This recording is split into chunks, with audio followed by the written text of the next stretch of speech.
प्रिय साथीहरू, हामीसँग आज नेपालबाट अस्ट्रेलियाको घुमघामका लागि आउनुभएको डाक्टर प्रमोद लामिछाने हुनुहुन्छ। म उहाँसँग चाहिँ नेपालबाट अस्ट्रेलिया आउँदै गर्दाखेरि अस्ट्रेलिया यो 20-22 दिनको घुमाइको अवसरमा चाहिँ तपाईँ धेरै स्टेट जानुभयो। तपाईँले चाहिँ के पाउनुभयो नेपाल र अस्ट्रेलियामा? अस्ट्रेलिया किन विकसित भएको रहेछ भनेर तपाईँलाई के बुझ्नुभयो, के जान्नुभयो? हाम्रो दर्शकहरूलाई थोरै सेयर गरिदिनु न। हस्, नमस्कार सम्पूर्ण दर्शकहरूलाई।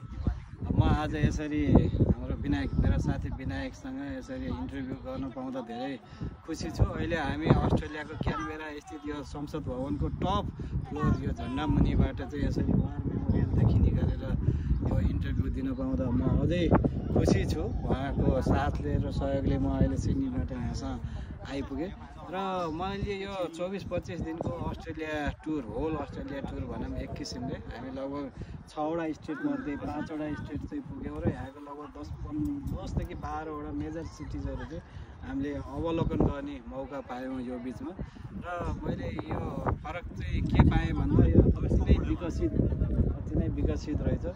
भौतिक रूपमा मात्रै विकसित होइन कि यहाँको के अरे जनताको आचरण अनि त्यसपछि अनुशासनदेखि लिएर गएर सबै सिस्टमेटिक विकास भएको कारणले गर्दा एकदमै आनन्द रहेछ। र यो टाइमलाई चाहिँ एकदमै ख्याल गर्दो रहेछ यहाँको मान्छेहरूले, यहाँको सरकारले। 9 बजे भनेपछि 9 बज्नुभन्दा 1 मिनट चाहिँ हुँदो रहेछ। ट्रेन होस्, ट्राम होस्, बस होस्, ट्याक्सी होस्, पुग्ने डिस्टेन्सको त हिसाब होस्, क्यालकुलेट। अब जस्तो हामी सिडनीबाट यहाँ हिँड्दाखेरि 2 आवर्स 3 मिनट भन्थ्यो, 2 आवर्स त्यति मिनटमै आइपुग्दो रहेछ कि त्यो ट्राफिक जाम पनि पुरै क्यालकुलेट यस्तो सिस्टममा चलेको रहेछ। र यो लेभलमा हाम्रो देशलाई पुर्याउनु चाहिँ मैले उता गएर यताको अनुभव धेरै वर्ष लाग्छ जस्तो लाग्यो। त्यही त, यहाँ चाहिँ अलिकति के कुरा जोडिहाल्यो हजुरसँग भने, पहिलो कुरा जनता टाइममा चले, जनतालाई टाइममा चलाउनलाई नेताहरू पनि टाइममा चले। अनि जनता र नेता टाइममा चले पछाडि चाहिँ देश नै समयमा त्यो टाइममा चल्यो क्या। त्यसै गर्दाखेरि चाहिँ उनीहरूले जनताले कम्प्लेन गर्ने बाटै राखिरहेको छैनन् र जनताले कम्प्लेन गरे भने पनि उनीहरू त्यो पुरा गर्नलाई हर प्रयास गरेर लागि पर्छन्। अब हाम्रो देशमा चाहिँ हामीले के भन्यो भने अब तपाईँको टिकटक बन्द गर्ने, सोसियल मिडिया फेसबुक बन्द गर्ने होइन। अब जनताले त्योबाट एट्याक गर्यो भने त्यो चिजै बन्द गर्ने भनेपछि कति डर छ जनतासँग हाम्रो देशको नेताहरूलाई होइन। अब यो एकदम सही भन्नुभयो हजुरले। अब जे छ नि त्यो किन त्यो अवस्था आइपऱ्यो भन्ने चाहिँ हामी सोच्नै लागिरहेको छैन। फेसबुक बन्द गर्ने अथवा टिकटक बन्द गरेर अहिले खुलाएको त छ होइन, त्यो गरेर समाधान त होइन नि त। किन चाहिँ हामी प्रति यस्तो वितृष्णा भयो हाम्रो देशमा? किन यस्तो जनताहरू चाहिँ अहिले होइन यो नेतृत्वप्रति किन के अरे वितृष्णा जाग्यो जनतामा भन्ने कुरा चाहिँ सोच्नु एकदमै जरुरी अवस्था आएको छ। अहिले हामी संसद भवनको टपमा बसेर एउटा हाम्रो जस्तो सामान्य सेक्युरिटी चेक जाँच भयो, त्यो बाहेक अरू हामीलाई फोटो खिच्न जहाँसुकै एलाउ छ। संसद भवनको टपमा बसेर यसरी नेपालीमा कुराकानी गर्न, संसारको कुन कुनाबाट आएको मान्छे हो त्यो मतलब छैन उनीहरूलाई संसद भवनको टपमा बसेर यसरी कुराकानी गर्न सक्ने अवस्था यो देशमा रहेछ। यो भनेको त वाक स्वतन्त्रता पनि भयो, व्यक्तिगत के अरे फ्रिडम पनि भयो। मलाई बोल्नलाई मैले कानुनी रूपमा चाहिने कुराहरू बोल्नको लागि चाहिँ अथवा दिएको कानुनले दिएको फ्रिडम दिएको कुराहरू बोल्नको लागि केही पनि त्यो निषेध चाहिँ रहेनछ। र मलाई हिँड्नको लागि पनि म यदि सरकारले दिएको कानुनी सम्बन्धमा हिँड्छु भने मलाई कहीँ पनि छिर्नको लागि अचिलो रहन्छ। तर यो कसरी भयो भन्ने मैले के डिफ्रेन्स देखेँ भने अलिकति छोटकरीमा है, हाम्रो देशमा कानुन त बनेका छन्, पालना हुँदो रहेछ। यहाँ कानुन बनेका छन्, अक्षर पालना हुँदो रहेछ। अहिले भर्खर तपाईँले गाडीमा आउँदा एउटा कुरा भन्नुभयो, ड्राइभरले ड्राइभिङ गरिरहेको छ, साइड गले अगाडि बसेर फोटो खिचेर ड्राइभरलाई डिस्ट्र्याक्सन हुने छ भने उनीहरूले त्यो कानुन बनाए। त्यसरी एक्सिडेन्ट बढ्यो भनेर त्यो साइडमा बस्नेले नि फोटो खिच्न हुन्न है भनेर उनीहरूले कानुन बनाएछन्। र त्यो कानुन पालना गराउनलाई उनीहरूले सीसी क्यामेरादेखि सहज राखेर व्यवस्थित गरेका रहेछ र सबैले पालना गर्दो रहेछ। तर हाम्रो देशमा के छ भने कानुन एकातिर छ अनि हामी अर्कोतिर छौँ। न के अरे राज्य सञ्चालन गर्नेहरूले कानुनको पालना गर्नु भएन, न हामी जनताहरू चाहिँ कानुनप्रति उत्तरदायी छौँ, राज्यप्रति उत्तरदायी। त्यो नभएको कारणले चाहिँ हामी अगाडि फड्को मार्नको लागि अथवा भौतिक विकास, मानवीय विकास र हाम्रो सामाजिक सद्भाव सुरक्षा गर्नको लागि हामी चाहिँ अगाडि बढ्नै सकिरहेका छैनौँ। मैले फरक देखेको त्यही नै हो। यो भौतिक विकास त यहाँ त 50औं वर्ष अगाडि बनेको रहेछ, तर यो संरचना यस्तो दरिलो र बलियो बनेको छ कि अहिलेको पुस्ताले पनि त्यही युज गरिराखेको छ। जबसम्म राजनीति संलग्न तबसम्म देश विकास हुन चाहिँ असम्भव छ। हामी सधैँभरि जनताले पनि हामी राजनीतिज्ञलाई गाली गर्छौँ, अनि फेरि त्यही राजनीतिज्ञलाई जिताएर फेरि पठाउँछौँ, अनि फेरि तिनीहरूलाई नै कम्प्लेन गर्छौँ। त्यसका लागि यदि साँच्ची नै राजनीतिक जुन व्यक्तिहरूसँग समस्या छ भने चेन्ज गर्न पनि जरुरी छ। सधैँभरि तिनीहरूलाई जिताउने अनि फेरि तिनीहरूलाई कुरा काटेर बसेर पनि काम छैन साथीहरू। त्यो अलिकति हामी अब अगाडि बढ्न पनि जरुरी छ।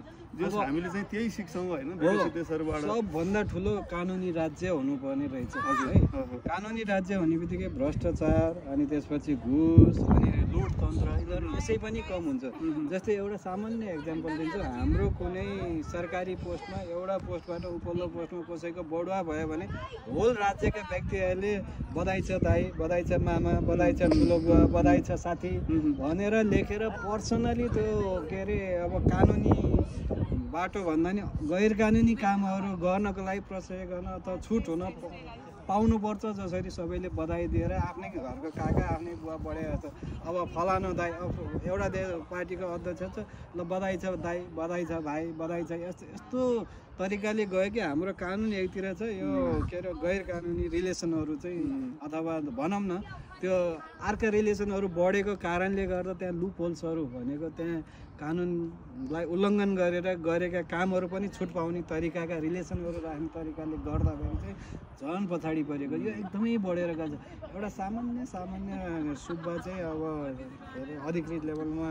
बढ्नुभयो भने पनि बधाईका वेरो आउँछन् त्यो आफ्नै घरको मान्छे आफ्नै छोराछोरी। यहाँ त यहाँ केही पनि देखिँदो रहेछ। यहाँ चाहिँ हजुरको एउटा वाइनको विवादको भरमा उप प्रधानमन्त्रीले राजीनामा दिएका छन् कि यो देशमा भनेको यस्तो छ क्या यहाँ होइन। हाम्रो देशमा अरबौँ अरबका भ्रष्टाचारका काण्डहरू पुरै कसरी लुगाउने भनेर 3टा माउ पार्टीका नेता बैठक बसेर त्यसलाई लुगाउन चाहिँ रातारात बैठक हुन्छ र त्यसलाई लुगाइन्छ अनि सरकारतिर हुन्छ। त्यो बाहिरै आउँदैन कि यहाँ एउटा वाइन हेर्नु त $20-25 वाइनले प्रधानमन्त्रीको जागिर जान्छ। हाम्रोमा यिनै भ्रष्टहरूले पुरै देश चलाइरहेछन् अनि विकास हुन्छ कसरी? विकास चाहिँ हुनु। र अर्को हाम्रो नेपालमा काम गर्ने इन्भाइरोमेन्ट जस्तै पढे लेखेका शिक्षित विद्वान अथवा उद्योगपतिहरूलाई पनि त्यस्तो काम गर्ने इन्भाइरोमेन्ट चाहिँ अहिले बिस्तारै कम हुँदै गएको महसुस चाहिँ धेरैले गर्नुभएको छ। जस्तै कानुनी अडचनहरू पास गर्न, रिन्यू गर्न, सञ्चालन गर्दाखेरि आइपर्ने त्यो बाधा व्यवधानहरू हटाउने तरिकाहरू चाहिँ एकदमै कम भएको कारणले धेरै विद्वान र शैक्षिक मान्छेहरू पनि यसरी होइन आफ्नो देशबाट भन्दा बाहिर गएर चाहिँ त्यही काम गरौँ भनेर चाहिँ धेरै सोच्नुपर्ने अवस्थाहरू सिर्जना भइरहेको छ। अहिले हामीले अस्ट्रेलियामा देख्यौँ यति धेरै बौद्धिक व्यक्तिहरू यहाँ एकदम इस्टाब्लिस भएर बस्नु भएको रहेछ, किन व्यवसाय पनि सञ्चालन गर्नुभएको छ, राम्रो पोस्टमा हुनुहुन्छ, डक्टरेट गरेर पनि यहाँको ठुल्ठुला गभर्मेन्ट जबहरूमा चाहिँ होल्ड गरेर यहाँ बस्नु मैले धेरैजनाहरू देखेँ, धेरै इन्जिनियर देखेँ, धेरै आइटीका त्यो विज्ञहरू देखेँ। त्यति मात्रै नभएर बिजनेसम्यानहरू जस्तो यो के अरे हाउसिङमा अथवा बिल्डर्समा काम गरेर अरबपतिहरू बनेको पनि यहाँ देखियो। यहाँ चाहिँ यस्तो अवसरहरू बाहिरबाट आएर पनि 20-25 वर्षको बेलामा यस्तो अवसर रहेछ, तर हाम्रोमा त्यो अवसरहरू झन् हामीले गुमाउँदै। हाम्रो देशमा के कमी छ?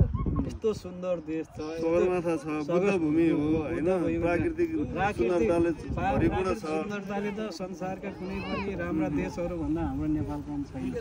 तर त्यसलाई हामीले युटिलाइज गर्न, त्यसलाई हामीले बेच्न भनेको त्यसको सौन्दर्यतालाई बेच्न धेरै पर्यटकहरू देश भित्राउनमा चाहिँ हामी एकदमै पछि परिरहेका छौँ। कस्ता राम्रा खोला नाला, कस्ता राम्रा पहाड, त्यही हिउँ, त्यति अल्गो ठाउँमा हाम्रो तालहरू होइन। अब केही पनि कमी रहन्छ कि मैले धेरैवटा देश घुमेर के अनुभव गरेँ भने नेपालमा केही पनि कमी छैन, तर हाम्रोमा सिस्टम बसेन। कानुनी राज्य भए तापनि कानुनमा लुपहोल्सहरू धेरै निकाल्ने ठाउँहरू भए, कानुनलाई उल्लङ्घन गर्ने जनता पक्षबाट पनि राज्य सत्ताबाट पनि त्यसलाई चाहिँ के अरे उल्लङ्घन गर्ने ठाउँहरू भइराखे, त्यसले गर्दा विकास हुन सकेन। त्यही भएर भ्रष्टाचार पनि बढ्यो, घुसखोरी तन्त्र पनि बढ्यो, लुटपाट पनि बढ्यो, यी सबै व्यतिथिहरू आए। प्रिय साथीहरू, हामी अस्ट्रेलियाको संसद भवनमाथि बसेर थोरै देशका राजनीतिका विकासका कुरा गऱ्यौँ। यहाँहरू जसले हामीलाई हेरिदिनु भयो तपाईँहरू सबैजनालाई धन्यवाद, र डाक्टर प्रमोद तपाईँलाई पनि धेरै धन्यवाद यो समयका लागि। हस्, सम्पूर्णलाई मेरो तर्फबाट पनि मरी धन्यवाद र स्नेह छ। यति लामो मैले त्यही भएर